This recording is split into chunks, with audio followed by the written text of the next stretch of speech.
kuljettaja ei ole ihan mikään, että tarvii vaan kuljettaa. Ja siinä on jonkinlainen tappelu, jossa on ainakin yksi uhri, joka on jo ihan loukkaantunut. Ja hyvä, jos saa pyytää, niin saadaan työtilaa. Kiitos. Kun paikalle nähtiin, että sillä on partiolla yksi mies käsiraudossa ja makaa maassa ja toinen mieshenkilö on tällaisen henkilöauton takakontissa koiran kanssa, mitä tästä toisesta partiosta toinen jäsen piti niin kuin silmälle.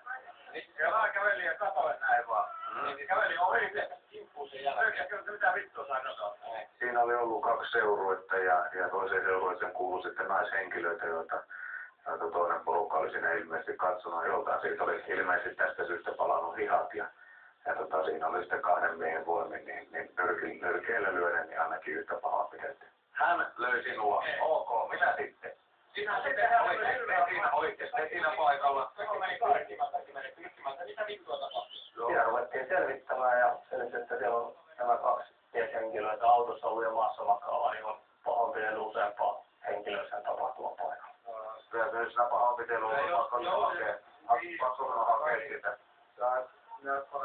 Joo, sehän vähän kuulmaa, että on siinä tässä tulee tikkeä paikalla. Arvomisen aggressiivisuus kohdistuu suoraan poliisiin. Eli se johtuu jostain muusta asiasta, mutta se, että se jatkuu poliisia kohtaan ja vielä sellaisena, että joudutaan jalkarautaa käyttää, ne on tosi harvinaisia. Mutta silloin kun se tarve on, niin silloin niitä myös käytetään. Siinä turvataan samalla se partion toiminta, mutta ennen kaikkea se asiakkaan, että hän ei vahingoita itseänsä sillä potkimisella ja heilumisella. Silloin jätkät rupeaa hoitaa tätä ja selvittää. Niin katsotaan, että lähdetkö taksilla vai tarviiko tuskilla anssia, että se ei tarvitse, mutta lääkärissä kun kannattaa käydä. No, tuolta toi partio, niin ne hoitaa sen. Meillä on toinen tehtävä vielä kesken.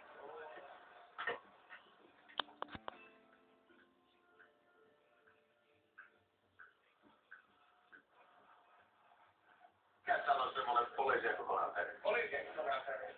Käsireikä. No niin, otetaan se patasen pois. Missä se on tuolla? Kysymään lähdetään se leikki. Väkivalta on maassa tänään yönä ollut vähän enemmän. Ja siinä mielessä ihan normaalia spekkiä juopuneita nostella ylös tuolta. Se otettiin sitä aamuja hommaa. Se on ollut selkeästi vähän niin kuin rähinäviinaa ihmisillä tänään yönä. Ravintolan pöydässä oli nuoren mies lyönyt toista puopilla kasvoihin ja tämän jälkeen lähtenyt ravintolasta karkuun. Ja tietysti kun hän on poistunut ravintolasta, on poistunut niin kuin muutkin asiakkaat ja sen jälkeen juoksujonosta. Tämän jälkeen järjestyksen palveluille on tullut tieto siitä, että siellä on tapahtunut tämä pahoinpitelyrikos ja tulivat siltä osin sitten pyytämään poliisilta myös apua. Tuolla vettiin yhtä asiakasta, niin tuopilla päähän meillä justiinsa. Mistä se on se karkuun? Pahoinpitelyt tapahtuneet on oikeasti jo vammoja, jotka tuopilla on lyöty, niin me mentiin sitten oma-aloitteisesti jo sinne ravintolan paikalle ja otettiin tiedot. Mennään vähän tuolla sivuun Kerropas mitä tapahtui. Kertoi, että entuudestaan tuntematon mieshenkilö oli lyöty. Hoitaa tuon pienen pekin, mikä tuolla on taas. Autetaan sinne.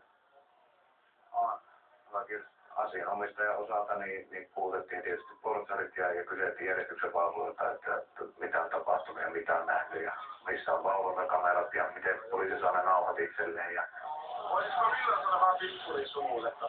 Kyllä näin. Voiko saada? Nyt kun lähdet menemään, niin kirjoitin. Kiitos tästä.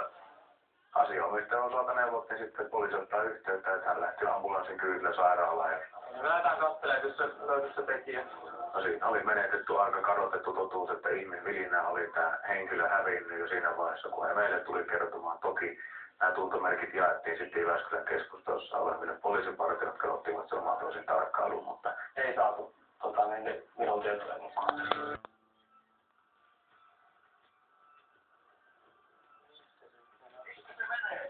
Kävelykanon keskivaiheella erään ravintolan edestä, että siinä on ollut jonkin sortin tappelu, mihin on portsari mennyt väliin. Ja se olisi ihan just tapahtunut.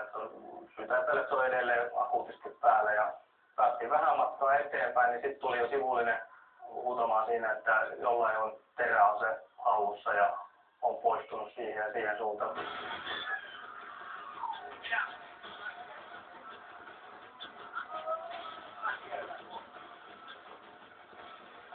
Mä menen tosta. Ei tuossa jalaa. Se on ainakin pikkuinen vertaisessa kauppakadulla. Voitetaan. Me Petren kanssa otettiin niin sanotusti voisi sanoa läntinen puoli siitä alueesta, ja sen lisäksi Jyväskylän keskustassa on näitä YJT-partioita, niin yksi näistä partioista oli vapaana ilmoittautu tehtävälle, ja partio sitten tavoitti tämän tuntomerkkeihin sopivan mieshenkilön sitä Väinön kadulta, eli perin se oli tässä meidän etuinen. Ajuissa oli rintahaava. Tulitte jostain riita vai mistä se lähti? Meillä on yksi tekijä kiinni. Niin käy kattoo. Niin portari käy kattoo, onko se tää sama tyyppi. Ja jos on, niin... Siinä oli tosiaan käytetty jonkinlaista teräasetta, että asianomistajalla oli käsivarresta niin melkein useamman sentin haava. Ja siinä on seuraava tappelu. Poliisista! Poliista irti! Mene kouluun. Noin! Noin on ylös. Sitten rauhoitu ylös. Terve! Mikä teillä on vähän? Kaverit korottaa. Kaverin kanssa kappale.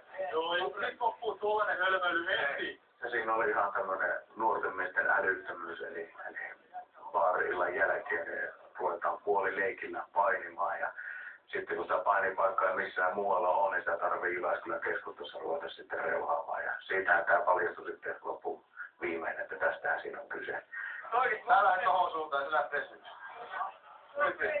Joo, hölmöä tuolla. Aivan idiotti. Painetaan savimaan. Siellä tulee joku väliin ja potkaisee teitä päähän sitten vielä, kun ne luulee, että tappelee.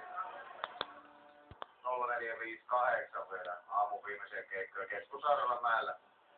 Aiemmin illan aikana ollut tyttö, joka on toimitettu keskussairaalaan, nyt karannut sieltä. Ja vartijat ei ole voinut suorittaa kiinniottaa, koska heille ei ole toimivaltaa toimittaa henkilöä sairaalaan, kun on jo sairaalan ulkopuolella. Että tämmöistä pikkumanöövereistä se nyt on tällä hetkellä sitten kiinni. Näitä ei saa poliisiautolla siirtää, kun nyt pitää tilata ambulanssia siirtää se tuohon, jos se on nää lääkäriluset. Noniin, onks teillä kyyti? Onneksi oli sen verran pieni ukko, että jaksettiin kantaa, niin sitten kannettiin koko matka sinne osastolle, ja lääkäri päätyi hän jäi sinne sitten lepositeisiin, ja josta hän oli muuten karannutkin, että nyt sinne jäi vaan vartija sitten sängyn viereen istumaan, että ei karkaa enää uudemman kertaa. No kunhan se oli yön viime.